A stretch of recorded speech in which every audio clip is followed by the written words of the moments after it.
Tense की बात करते हुए हम लोग आगे बढ़ेंगे। एक्चुअली टेंस होता है कि इसे हिंदी में काल कहा जाता है। Everyone knows it very well. Tense tense tense it is from right from the fourth standard. आप क्लास 4 से इसे तभी से पढ़ते आ रहे हैं। मतलब टॉपिक जो है ना अभी तक खत्म नहीं हुआ, कहीं ना कहीं से टॉपिक बहुत इंपॉर्टेंट होने वाला है।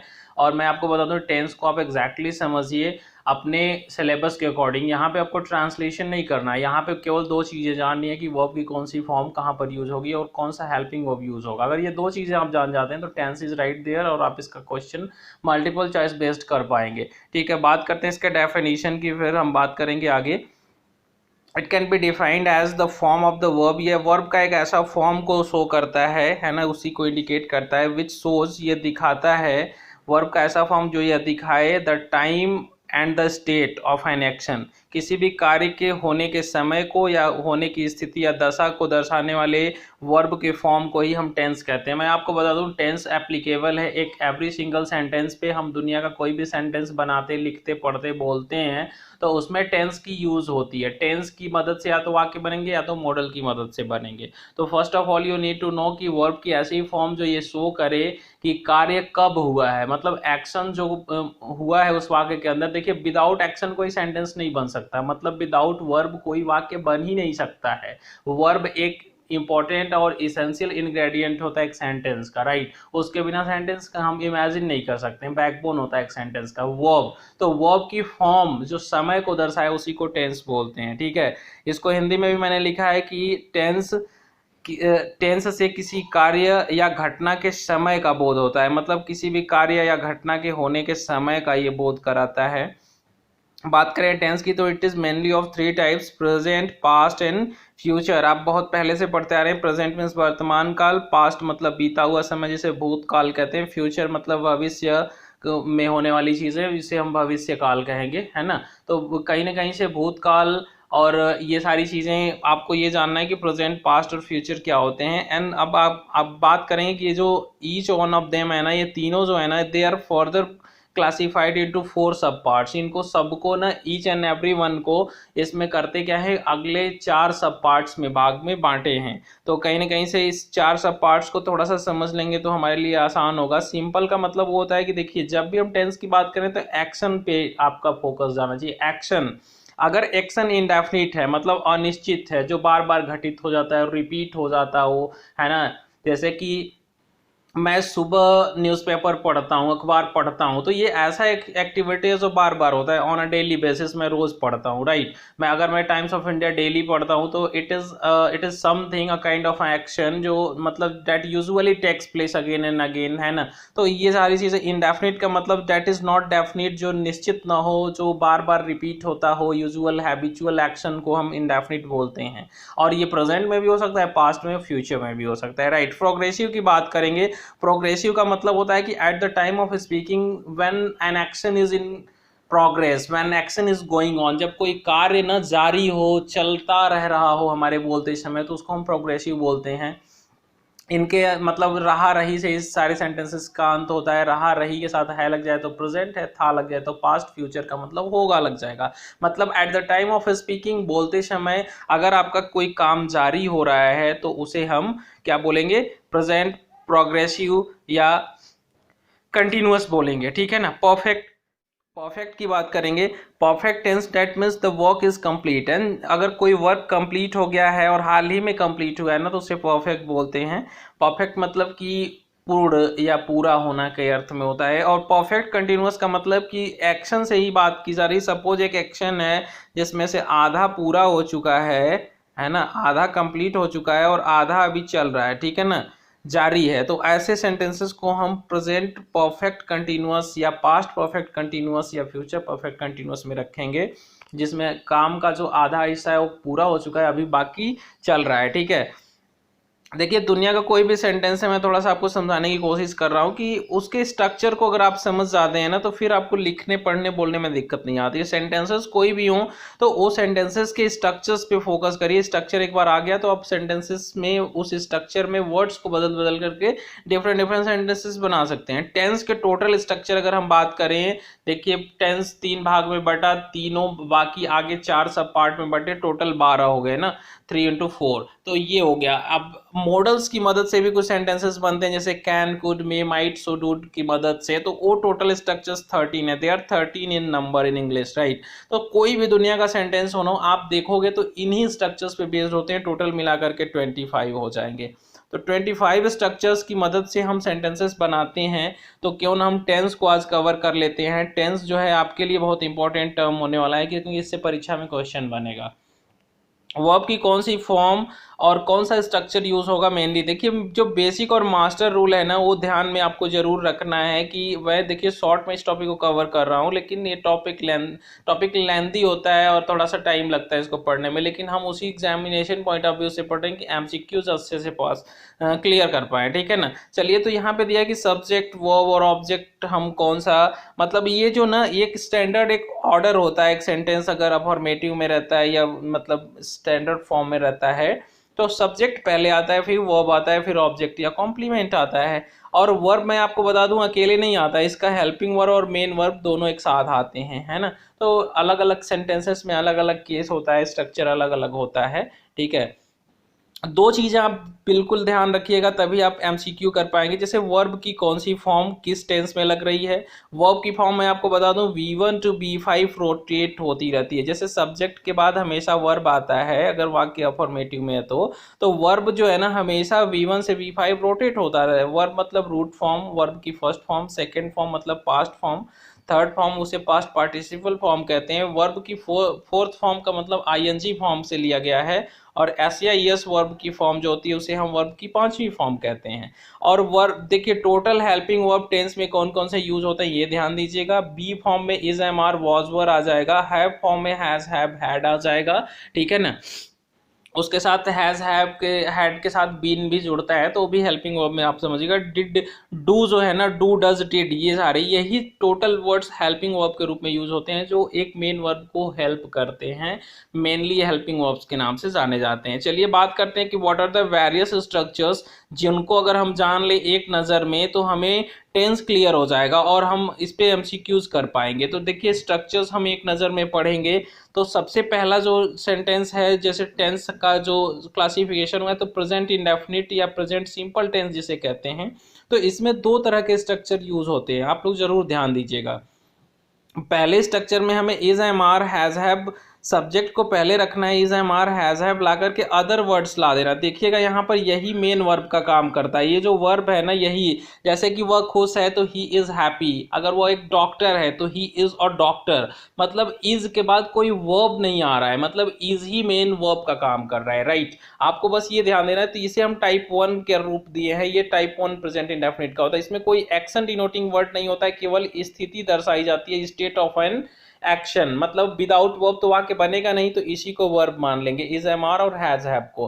हैज, हैव का मतलब जैसे मेरे पास एक किताब है तो आई हैव अ बुक, है ना। उसके पास एक कलम है तो ही हैज अ पेन, है ना। हैज, हैव का भी यूज आप लोग समझ लिए कि पास है, अगर आपके पास कोई चीज है पोजीशन को शो करने के लिए हैज, हैव का यूज करते हैं। इज, एम, आर का मतलब है, हूँ के अर्थ में यूज होता है, इसमें हम कोई काम नहीं कर पाते हैं, ठीक है ना। अगला जो इसका जो टाइप 1 का इसका हो गया, तो टाइप 2 जो है इसमें हमेशा वर्ब की एस या एस फॉर्म आती है पॉजिटिव सेंटेंस में, और जैसे ही निगेटिव लगाते हैं तो डू, डज में से कोई एक उसके साथ नॉट लगाते हैं। आप ये सारी चीजें पीछे पड़े हुए हैं। और जब हम डू, डज के साथ जब नॉट लगाते हैं ना, तो वर्ब की एस या एस फॉर्म नहीं बल्कि वर्ब की फर्स्ट फॉर्म लेके आते हैं। ऐसे ही जब इंट्रोगेटिव बनाते हैं तभी भी वर्ब की फर्स्ट फॉर्म आएगी, बस ये ध्यान देना है आपको। डियर स्टूडेंट्स, बस आप ये ध्यान दीजिए ना कि मतलब वर्ब की कौन सी फॉर्म कहाँ पे आ रही है और हेल्पिंग वर्ब कौन सा यूज हो रहा है। अगर इसको आप जान जाते हैं तो सेंटेंस आप अच्छे से कर ले जाएंगे। प्रेजेंट इंडेफिनिट का मतलब कि ऐसा एक्शन जो बार बार रिपीट होता है वर्तमान में, उसे प्रेजेंट इंडेफिनिट टेंस कहते हैं। इसको इन वाक्यों को पहचानने के लिए आपको थोड़ा ये देखना होगा, अंत में ताती ते के साथ हैं आता है, लेकिन टाइम डिनोटिंग कुछ वर्ड्स हैं जैसे daily, regularly, every day, weekly, monthly, ये सारे जो वर्ड्स देखिएगा इन सारे सेंटेंसेस के अंत में मोस्टली देखे जाते हैं। चलिए कंटिन्यूअस की बात करते हैं, प्रेजेंट की। प्रेजेंट कंटिन्यूअस का मतलब कि at the time of speaking, जब वर्तमान में कोई काम जारी हो, जैसे मैं लिख रहा हूँ, मैं आपको पढ़ा रहा हूँ, वे बात कर रहे हैं, बच्चे खेल रहे हैं, कहीं ना कहीं से रहे हैं आ रहा है ना, this is showing the work is in, कह सकते हैं कि प्रोग्रेस, राइट ना, प्रोग्रेस में है ना। तो अगर कोई कार्य जारी है तो उसे हम कंटिन्यूअस मानते हैं या प्रोग्रेसिव टेंस कहते हैं। तो सब्जेक्ट को पहले लाइएगा, इज एम आर में से कोई एक, जब सब्जेक्ट सिंगुलर नंबर में रहेगा, अकेला रहेगा तो इज, आई के साथ केवल एम, और बाकी जब प्लूरल नंबर में जैसे दे वगैरह रहे या एक से अधिक की संख्या का बोध कराए तो वहाँ आर लगा देते, जैसे दे आर प्लेइंग, है ना। और वर्ब की आईएनजी फॉर्म और ऑब्जेक्ट या कॉम्प्लीमेंट लेके आना है। ऑब्जेक्ट या कॉम्प्लीमेंट, कॉम्प्लीमेंट का मतलब पूरक शब्द। कभी कभी वाक्य में वर्ब का कोई ऑब्जेक्ट नहीं होता है, कर्म नहीं होता है, तो हम कॉम्प्लीमेंट पूरक शब्दों का इस्तेमाल कर लेते हैं। चलिए बात करते हैं अगले टेंस की, प्रेजेंट परफेक्ट टेंस की।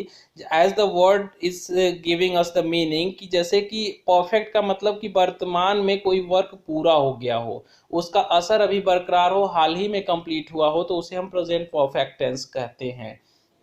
सब्जेक्ट को पहले लेके आएंगे, हैज हैव में से कोई एक हेल्पिंग वर्ब इस्तेमाल करेंगे, वर्ब की थर्ड फॉर्म ऑब्जेक्ट या कॉम्प्लीमेंट। एग्जांपल मैं ऐसे आपको बता दूं कि I have completed my work, या आई हैव टेकन मील्स, मैंने भोजन कर लिया, या अगर मैं बोलूं कि I have completed my work just now, या I have seen you earlier, मैंने आपको पहले देखा है, तो आई हैव लग रहा है और सी का थर्ड फॉर्म सीन लग रहा है, ध्यान दीजिएगा। प्रेजेंट परफेक्ट कंटिन्यूअस टेंस, जैसा कि अभी अभी मैंने बताया, इसमें परफेक्ट भी है, कॉन्टिन्यूअस भी है, मतलब कोई ऐसा एक्शन जो थोड़ा पूरा भी हो गया है, थोड़ा जारी भी है। जैसे मैं 10 दिन से आपको पढ़ा रहा हूं, तो 10 दिन में कुछ तो मैंने पढ़ाया है आपको, अभी पढ़ा भी रहा हूं। तो ये ध्यान देना है कि ऐसे एक्शंस को हम प्रेजेंट परफेक्ट कंटिन्यूअस टेंस में स्ट्रक्चर में रखते हैं, जिसमें थोड़ा सा वर्क अभी कंप्लीट हो गया है, थोड़ा अभी जारी है। तो जैसे मैंने अभी उदाहरण के तौर पे बताया कि मैं 10 दिन से आपको पढ़ा रहा हूँ, तो जैसे I have been teaching you,